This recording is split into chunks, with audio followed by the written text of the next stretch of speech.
Assalamualaikum warahmatullahi wabarakatuh. Apa kabar teman-teman hari ini? Kita ketemu lagi bersama Bunda Putri. Hari ini kita akan belajar materi pembelajaran di tema negaraku. Subtemanya lambang negara di pembelajaran sentra persiapan dan sentra olah tubuh. Teman-teman, hari ini kita akan belajar pembelajaran yang pertama, yaitu kita akan berdiskusi mengenal rumah adat Indonesia.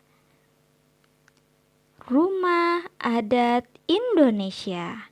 Yang pertama yaitu rumah adat dari daerah Jakarta, yaitu rumah adat kebaya.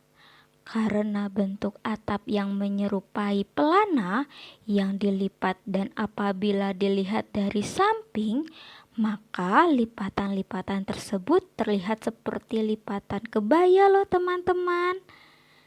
Wah, sangat indah ya rumah kebaya dari daerah Jakarta. Selanjutnya, rumah adat Indonesia yang kedua, yaitu rumah adat dari Provinsi Sumatera Barat. Namanya Rumah Gadang. Rumah Gadang adalah nama untuk rumah adat Minangkabau yang merupakan rumah tradisional loh teman-teman, dan banyak dijumpai di Provinsi Sumatera Barat. Kenapa rumah adat Gadang di atasnya sangat lancip di bagian atapnya sayang ya? Karena ini menyerupai tanduk kerbau. Wah, sangat indah ya rumah dari adat Provinsi Sumatera Barat ya teman-teman, yaitu rumah Gadang. Selanjutnya yang ketiga, rumah adat Indonesia dari Kepulauan Bali. Namanya rumah adat Bale Gede. Bale Gede adalah nama rumah adat suku Bali yang berfungsi sebagai tempat melaksanakan upacara adat. Sehingga posisi bangunannya adat suku Bali ini harus lebih tinggi teman-teman dari bangunan lainnya. Kita bisa dilihat dari depan rumahnya Bale Gede ya sayang ya. Bangunannya lebih tinggi dari rumah yang bagian belakang. Wah, sangat indah sekali ya sayang ya. Selanjutnya kita akan diskusi rumah adat Indonesia yang keempat, yaitu rumah adat dari Provinsi Sulawesi Utara. Rumah adat apakah itu namanya? Yaitu rumah Walewangko. Rumah pewaris atau Walewangko adalah rumah adat dari Minahasa, Provinsi Sulawesi Utara. Wah, ternyata rumah adat Walewangko teman-teman, rumahnya di atas ya sayang ya. Jadi kita harus naikin tangga dulu kalau mau ke rumah adat Walewangko ya sayangnya, karena di bawahnya itu ada pondasi berupa kayu ya sayang ya, biar rumahnya bisa berdiri kokoh. Nah, selanjutnya kita akan diskusi rumah adat yang kelima ya sayang ya, yaitu rumah adat dari Kepulauan Papua. Namanya Rumah Honai. Rumah adat di Papua yang pertama dikenal dengan nama Honai dan dihuni oleh suku Dani. Namanya merupakan gabungan dari kata hun atau laki-laki dan ai yang berarti rumah. Nah, rumah adat Papua ini terdiri dari semak-semak ya sayang ya, atau pepohonan yang dijadikan satu ya. Wah, sangat indah. Oke, selanjutnya kita akan diskusi rumah adat Indonesia yang keenam, yaitu rumah adat dari Jawa Timur. Namanya yaitu rumah joglo. Berkunjung ke Jawa Timur tentu tak lengkap teman-teman rasanya tanpa melihat rumah joglo. Hunian satu ini merupakan salah satu rumah adat di Indonesia yang paling dikenal. Nah, ini semua adalah rumah adat khas Indonesia. Ya sayang ya. Jadi kita tahu macam-macam rumah adat yang ada di Indonesia. Nah, selanjutnya kita akan belajar pembelajaran yang kedua, yaitu diskusi mengenal pakaian adat Indonesia. Nah, nanti di sini Bunda akan menampilkan beberapa video tentang pakaian adat Indonesia, yaitu video dari daerah Jakarta, dari Sumatera Barat, dari Sulawesi Utara, dari Kepulauan Bali, Kepulauan Papua, sama Provinsi Jawa Timur. Ya sayang ya, selamat menonton. Nah, jadi nanti teman-teman juga akan tahu pakaian adat di masing-masing daerah ya. Oke teman-teman, selamat menyaksikan. Tommy dan Mona akan memperkenalkan pakaian adat dari Betawi. Pertama, pakaian adat untuk perempuannya dulu ya. Mona memakai kain batik sebagai bawahannya. Lalu kenakan baju kebaya sebagai atasannya. Kemudian Mona menggunakan selendang sebagai kerudung. Dan terakhir, Mona kenakan sendal jepit. Cantik kan Mona? Sekarang giliran Tommy. Tommy memakai celana panjang sebagai bawahannya. Kemudian baju koko sebagai atasannya. Lalu Tommy memakai kain pelikat yang diselampirkan di belakang pundak. Setelah itu, Tommy memakai peci untuk kepala.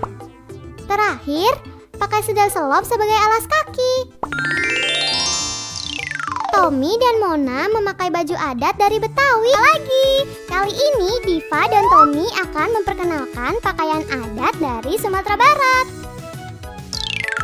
Pertama, pakaian adat untuk perempuannya dulu ya. Diva memakai kain sarung atau kodek untuk bawahannya.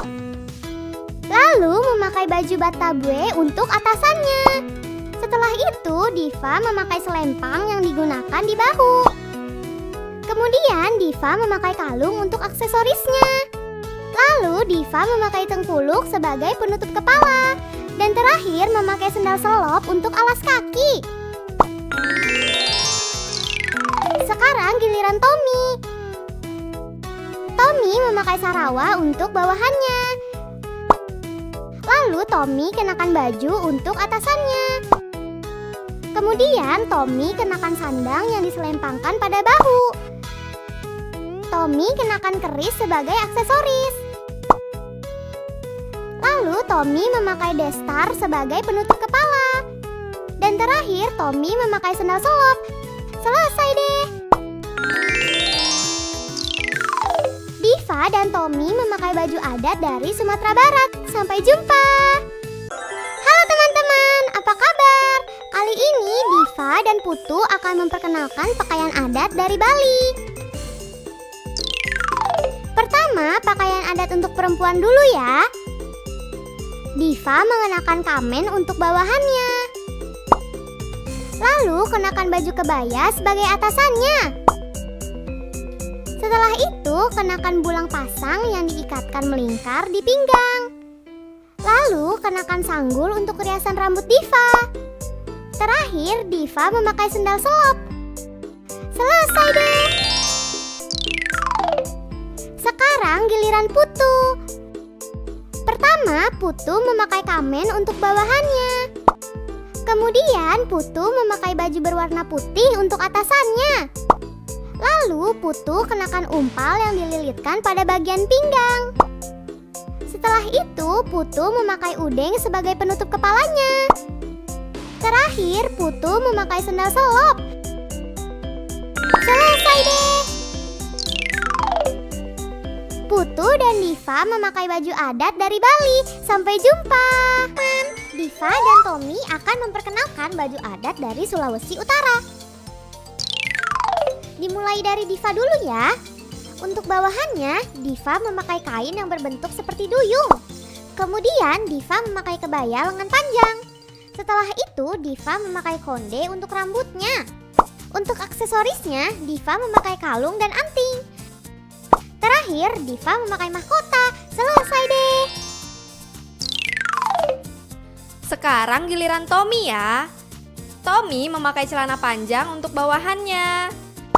Selanjutnya, Tommy memakai baju berlengan panjang. Kemudian, Tommy memakai sehelai kain yang diikatkan di bagian pinggang. Tommy memakai penutup kepala berbentuk segitiga. Dan terakhir, Tommy memakai sepatu pantofel sebagai alas kakinya. Selesai deh. Tommy dan Diva memakai baju adat dari Sulawesi Utara. Sampai jumpa.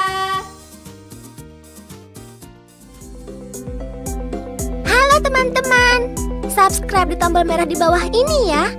Like dan share juga di media sosial teman-teman. Dan satu lagi, isi komentar, usulan, atau saran juga ya. Terima kasih. Ini Diva dan Putu ingin memperkenalkan baju adat dari Papua. Dimulai dari Diva dulu ya. Diva memakai rok rumbai untuk bawahannya. Lalu Diva memakai kaos polos untuk atasannya. Kemudian Diva memakai kain songket untuk luaran atasannya. Setelah itu Diva memakai kain yang diletakkan di pinggang. Lalu untuk aksesorisnya Diva memakai gelang rumbai pada bagian tangan dan kaki. Terakhir Diva memakai penutup kepala. Selesai deh.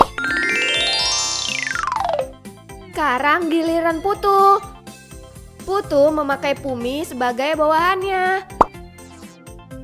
Lalu Putu memakai hiasan di dada dan di pinggang yang disebut sareu. Kemudian Putu memakai hiasan yang ditempel di bagian pipi dan perut. Berikutnya Putu memakai hiasan kalung. Setelah itu Putu memakai gelang rumbai pada bagian tangan dan kakinya. Terakhir Putu memakai penutup kepala rumbai. Selesai deh. Putu dan Diva memakai baju adat dari Papua. Sampai jumpa. Hari ini Diva dan Tommy akan memperkenalkan pakaian adat dari Jawa Timur. Pertama giliran Diva dulu ya. Diva memakai kain batik pendek untuk bawahannya. Lalu Diva memakai baju kebaya untuk atasannya. Kemudian Diva memakai konde sebagai hiasan rambutnya. Terakhir Diva memakai gelang kaki untuk aksesorisnya. Selesai deh. Sekarang giliran Tommy. Tommy memakai kaos bergaris untuk atasannya. Lalu Tommy memakai celana hitam untuk bawahannya.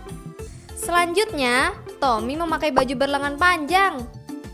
Dan terakhir Tommy memakai ikat kepala. Selesai deh. Tommy dan Diva memakai baju adat dari Jawa Timur. Sampai jumpa. Alhamdulillah, sekarang teman-teman jadi tahu ya dan mengenal baju adat serta rumah adat yang ada di negara Indonesia. Nah, selanjutnya kita memasuki pembelajaran yang kedua, yaitu menulis rumah adat dan menempelkan gambar rumah adat. Bahan yang teman-teman harus siapkan yaitu buku, gambar, pensil, penghapus, gunting, dan lem. Nah, selanjutnya teman-teman bisa menggunting gambar rumah adat ya sayang ya. Teman-teman gunting dulu gambarnya. Lalu teman-teman bisa tempelkan rumah adat ya sayang ya di buku gambar menggunakan lem kertas. Kalau sudah ditempel, teman-teman bisa menulis